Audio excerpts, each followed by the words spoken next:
Welcome to another episode of the 100% podcast with me, your host, Harry Purdy. Today, I am back with a new episode, and today's guest is me. We're back with another episode of 100% with Harry Purdy, episode number 11, on the topic of how my fitness journey has changed over time. I know way back when I did a grassroots guy episode on my weight loss journey, and I think I've changed dramatically since that person that recorded that episode and the person that I spoke about within that episode. There's a lot of changes with how I train, a lot of changes with how I think, a lot of changes with how my mindset is. And what I've done is I've put down 5 key things that my mindset has changed on, and hopefully for those who are listening, for a perspective on how they can possibly improve their health, their well-being, their fitness, whether it comes to weight loss or getting better at running or getting stronger in the gym. These things should and will help them over time. So without further ado, I'll list off the things that I'll cover in today's episode, and then we'll get started. So the first thing would be around calories and fuel.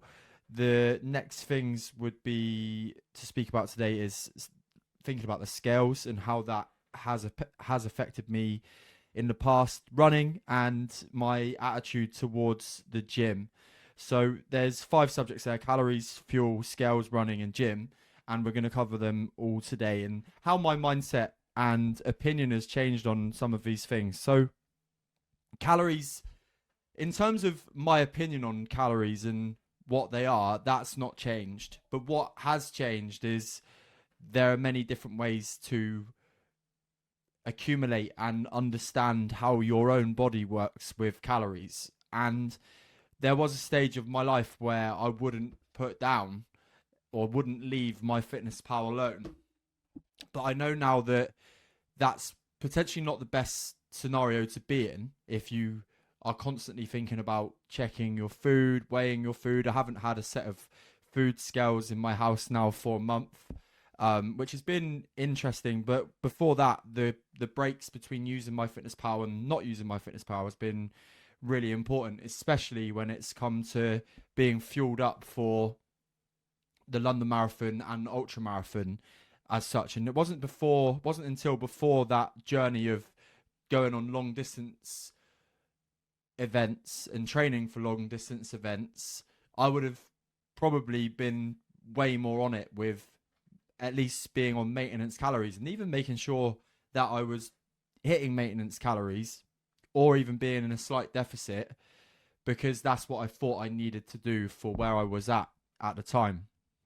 And one of the critical things with regards to this, and it links into the fuel subject as well, because I think calories and fuel, well, they are the same thing. Calories are the energy that fuels our body.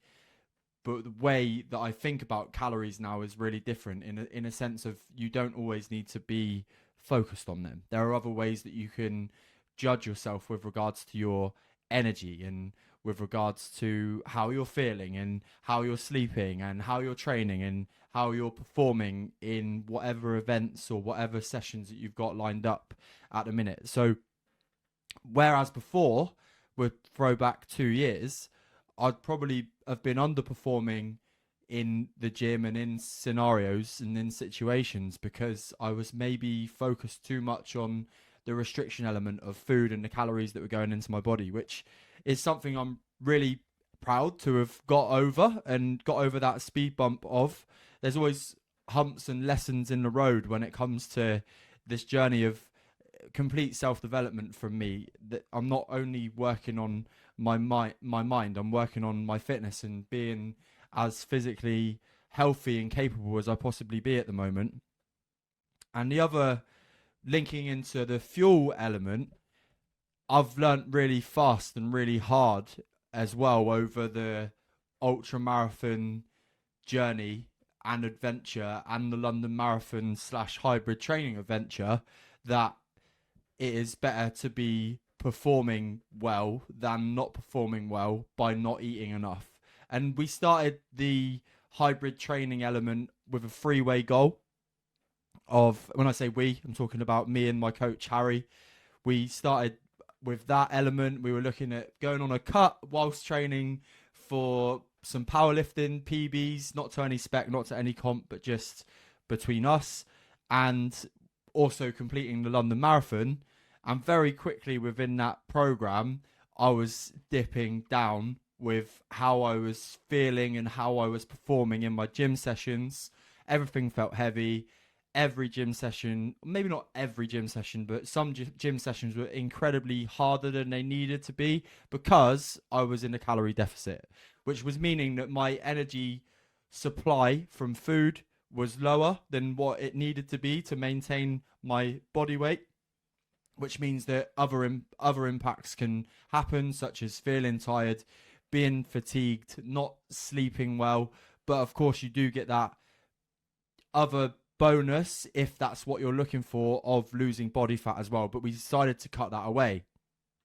And when you think about it, and when you look at us as a species of needing to be fueled, you need to use a comparison of us being a race car. You can't power and expect a race car to go full, I don't even know how many laps there are in a race, but full amount of laps without having the right equipment and the right fuel inside the car. And that's how we need to think about ourselves as well, especially on a weight loss journey. And I'll never ever put somebody in a position, if you are a client of mine, where I think that you're completely underfueled and not powered up enough to be able to continue doing what we've set out to do alongside your journey. And don't get me wrong, going back to the fuel element, there is a place for being in a calorie deficit. I'm in a really slight one now because I'm not training for anything huge until October, where I've got Bournemouth Half Marathon. But that fueling element is absolutely massive. There's no way I would have been able to have completed the training and then the events without knowing that my body was fully fueled leading into it. In fact, my diet leading up to the London Marathon, I've never eaten as much food in my life, and I completely sustained my body weight and gained muscle mass, which is a double-edged win for me, because completing the event was number one goal. The secondary goal came alongside it, which was I was continually training for strength and powerlifting, but being in it must have been a complete maintenance phase of calories without even tracking and without even worrying about it. I was just fueling my body, led to my muscles growing as well, which body fat down, muscle mass up is the aim of the game when it comes to that. The other thing, the next one that I'll touch on, so we've done calories and fuel, is the scales. We're talking about body weight scales here. I think when I started, I won't even say I think, I know when I started my journey of losing weight, the dopamine hit of the scales falling down was a huge factor as to why I continued doing what I was doing. And you have to bear in mind, for someone like me who was 23 stone, I'm now 15 and a half stone. I think I'm 15 and a half stone. It was a key factor as to why I was consistent with it, because I was seeing the wins of the scales going down. But also, when you see that progress on the scales, you do kind of attach your sense of worth to it. And I know this gets spoken about a lot, and I don't want to go too much into the deeper side of where I've been with this, because I've spoken about it a few times. But when you're on a weight loss journey at the start, I do believe that there's a huge value in using the scales, because it's where you can see a huge change very quickly, and it can show for somebody who's not taking responsibility of their health and well-being and their diet and how they're feeling and the impact they're having on other people with regards to their size, that it can show them that when they take responsibility, things can change. Whereas I do believe people that have been stuck for a while with being overweight, like myself, think that that's just it, and there's nothing that they can do about that situation to change it. And that's not true. Everybody has the capability of changing how they are feeling, how they are thinking, how they look, and how they perform. And as harsh as it can sound sometimes, the biggest way to do that is by taking a little bit of responsibility on what you're putting in your mouth, how much you're moving, not even in a sense of having to get into the gym, but moving more than you have previously, eating less than you have previously, somehow finding a way to get yourself in a calorie deficit, and then you see the scales drop. But moving forward, talking about the scales more, the impact of using that for a long period of time, which I did, it can almost become part of a routine. Not, I wouldn't say it's an unhealthy routine as long as you've got it in check, but it can become part of a routine. And when your health journey is solely based around losing weight, and then it switches to performance, which we've already spoken about, those scales not moving down can have on some people a negative impact on their journey. And this is where education on how your body reacts to certain times of the month for women, certain food groups, certain events that you may have been on at the weekend with regards to your weight may have a huge impact on your scale weight, and actually not have any impact on your body fat percentage, or even on average over a 2-week period, your body weight in general. For example, after my best friend's wedding 2 weeks ago, I was 2 kilograms heavier. Within 3 days, that had leveled itself out. My body had leveled itself out. And that didn't mean that I'd gained 2 kilograms of fat or lost 2 kilograms of fat in 3 days. What it meant was my body had retained the water from the alcohol and the carbs that I would have eaten at the wedding and over the weekend, and then gradually leveled itself out when I got back into routine, and the water retention dropped in my body, which then led to my body percentages, whether it be with fat, with water, whatever, landed back to the plateau and the normality of where it should be.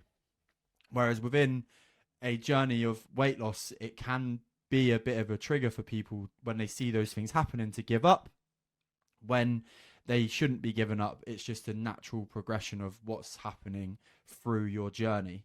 And again, within the 100% program, we speak about this really regularly and ensure that people understand that these fluctuations on the scales are something that's going to really happen. But there's a lot of negative chat around scales in the fitness industry and how it can affect people and stuff. But I just believe that's down to a lack of education. And again, a reliance on needing the scales when you're at a stage of your fitness journey where you probably don't need to, where you've lost your base amount of body fat that you can in a quick amount of time, and the next stage will be being in maintenance, building some muscle to get that look that most people want. I was chatting on Marcus Jones's podcast yesterday about how my fitness journey changed, and when you look at my start journey, I was relying on cardio a lot to get my weight loss down and to start my own journey and create a routine, and that was great. Obviously I lost weight dramatically, but what that didn't do, obviously long distance running, or I mean it wasn't long distance running at the time, but it was running, wasn't allowing me or enabling me to build muscle and pack on some poundage in my muscles and make me look aesthetically better. It was making me lose weight but still having a low muscle density. And in the mirror, that didn't actually, when I look back at myself and look at photos of me, didn't give me the pleasure that I thought it would, because I'd lost the weight. But when I look back in the mirror at myself, I was like, I think there's still something to do. And that's where my love of the gym came in. So we'll go on to that one secondly. The gym for me was always something at the start of my journey that I said I didn't need. And I don't know whether that was because of a lack of confidence. Obviously, there was a lack of confidence with a few things within my life, and I was relying on the judgment of other people too much and thinking about people judging me more than I do now. Of course, we're human beings and we do we do think about what other people think about us a lot. It's natural for us to do that. However, I do that less so than I used to, which I would say has definitely been a knock-on effect of going to the gym and completing these hard challenges, but that's a different story altogether.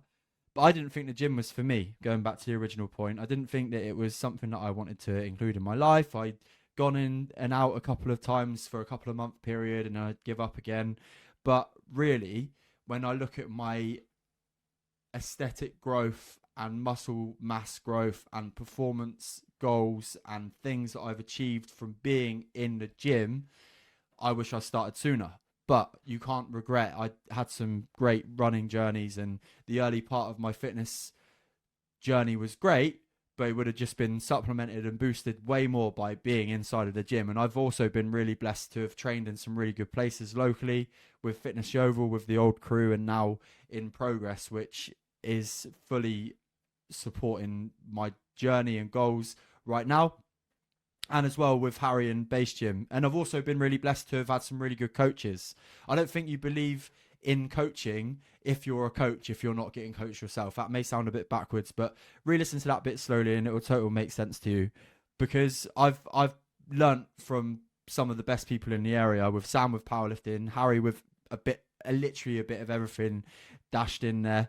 And I've been really fortunate with who I've worked with. But the gym in itself has been the reason why I now feel really proud with how I've come on with my looks, my confidence, what I can achieve, whether it comes to running or in terms of resistance training and powerlifting. And in that period of being between April and May, I was specifically training to be hybrid. I was doing a very, very strict regime on long distance running and hybrid powerlifting, and it completely paid off. So that's that one. And then the final one to talk about today would be how my relationship and love of running has kind of gone full circle. So we've spoken about it already, with the start of my journey being very much based around cardio being the thing that was going to help me lose the weight and look the way that I wanted to be, which enabled me to like running early doors. But I remember the times I would always put a little bit of pressure on myself, especially through lockdown, to be running like quickly all the time, even though it weren't that quick at the time. But well, it was quick for me. It was quick for me at the time, but in terms of the overall growth of where I am now, it wasn't that fast. But every run that I'd go on, I would feel like I had to race myself.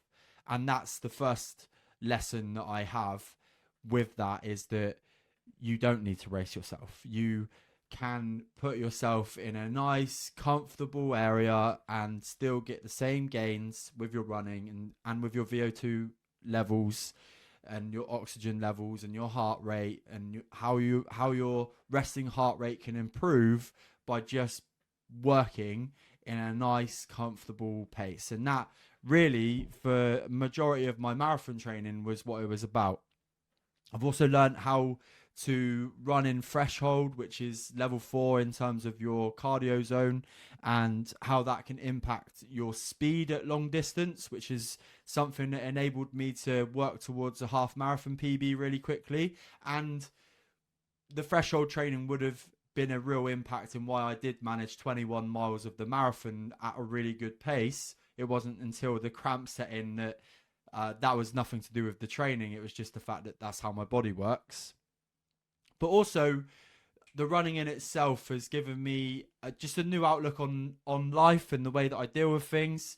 I used to treat running as a bit of an escape from life, but actually now it's something that I fully embrace. I embrace the pain, which sounds really dramatic, but it's not. I embrace the hardness of running and its trials and tribulations of feeling like some runs are incredible and some runs are not, and listening to my body and listening to what I'm thinking about and seeing what I'm thinking about to make a change. Whereas when I used to run, I used to log into a podcast or really loud music and zone out of life. Whereas now, the change is that I use running for almost a bit of movement and meditation alongside of it. So that's 5 reasons really how my fitness journey's changed along the way. And I was actually reflecting yesterday that this journey of mine now started in 2015 when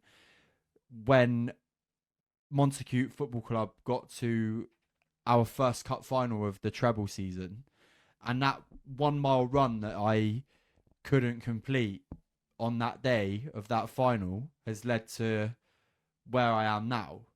And it wasn't until Marcus Jones introduced me yesterday as podcast host with over 150 episodes, an ultra marathon finisher, London marathon finisher, leader of a community, leader of people, that you realize how much of a knock-on effect one thing can do in your life. One action in 2015 has led to a knock-on effect of probably 1,000 others. And that's the message I would like to leave you with today, is that one action can change the trajectory of your life overnight. The journey doesn't stop, the journey doesn't end, the journey isn't fast, but one action can stop your life going backwards or falling down a bit of a slope, which mine was, to then becoming a version of you that you probably didn't know existed until it actually happens. So that's my final point of today's podcast. I hope you have enjoyed today's episode, the first 100% with Harry for a long time, episode 155 of the 100% podcast. If you have enjoyed today's ramblings with me, of me going deep into a couple of the subjects that I've changed my opinion on, changed my outlook on, and changed habits around, then please drop a 5-star review on Apple Podcasts and Spotify. And if you are watching on YouTube, hi, down here, like, subscribe. It really helps the channel out. Hopefully this YouTube thing's growing. There's clips and shorts and all of these kind of things. We're trying to make it really professional, me and Scott, my video editor, legend. So yeah, if you could do that for us, that would be really, really helpful. And finally, if you do like the way that I speak about fitness and and changes within my life in terms of mindset and my health and my growth, one of the main reasons I have been able to achieve that is by journaling on a regular basis. And this isn't the kind of journaling where you walk into the works and you buy an empty notepad that just looks cool and then you sit down with the journal and go, what the fuck do I write? This is guided journaling, which I've created 10 questions on every day, which you complete, which can generate more motivation. It can lead to less procrastination. It can lead to you completing goals that you didn't think you do. And the 14-day free journal, 14-day free 100% journal, is available in the link of the descriptions of this podcast episode and in the YouTube video as well. I hope everyone has a fantastic weekend, and you'll see me here with a new guest and a new episode every Friday. Take care.